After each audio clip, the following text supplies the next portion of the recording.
বাংলাদেশ দিনাজপুর জেলা থেকে বলছিলাম। মাশাআল্লাহ, বলেন।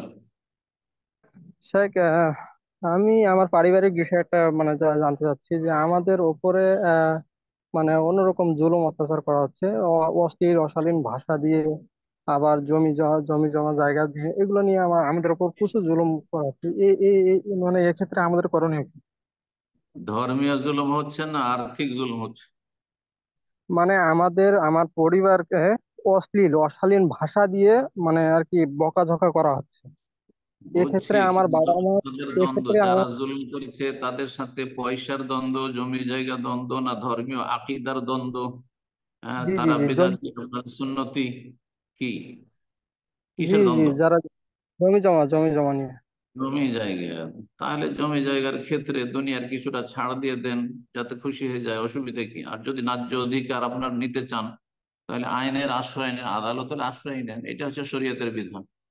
হয় ছেড়ে দেন যে তুচ্ছ সামান্য দুনিয়ার জমি নিয়ে সে জাহান্নামে চলে যাক, বেইমানি যদি করে।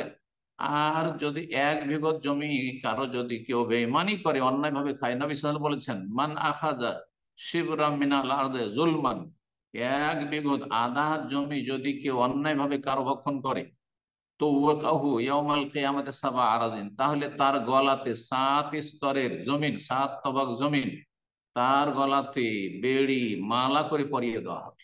আর সেটা বহন করে সে হাসর মাঠে, হ্যাঁ, চলতে পারবে। সেটা নিয়ে জাহান্নামের ইন্ধন হবে, জাহান্নামে যেতে হয় মানুষের হক নষ্ট করার জন্য। আমাদের দেশের আল্লাহ এই শ্রেণীর মানুষদেরকে আল্লাহ হেদায়েত দান করে, তাদের অনিষ্ট থেকে আল্লাহ রক্ষা করেন। দুনিয়ার এই তুচ্ছ দুনিয়ায় মরে গেলে সব শেষ, সব শেষ পরের জন্য, আপনার কিছুই থাকলো না। সুতরাং সেটা ছেড়ে দেন। যদি দেখা যায় খুব বাড়াবাড়ি হচ্ছে, হ্যাঁ, মারামারির সম্ভাবনা রয়েছে, কলহ বিবাদ হয়ে ফিতনা ফাসাদ হয়ে যাবে সামান্য জমির জন্য, ছেড়ে দেন। বোঝান না এটা নিয়ে তুমি জাহান্নামে যাও, আমি জান্নাতে যাব তোমার নেকি নিয়ে, জি, ছেড়ে দেন।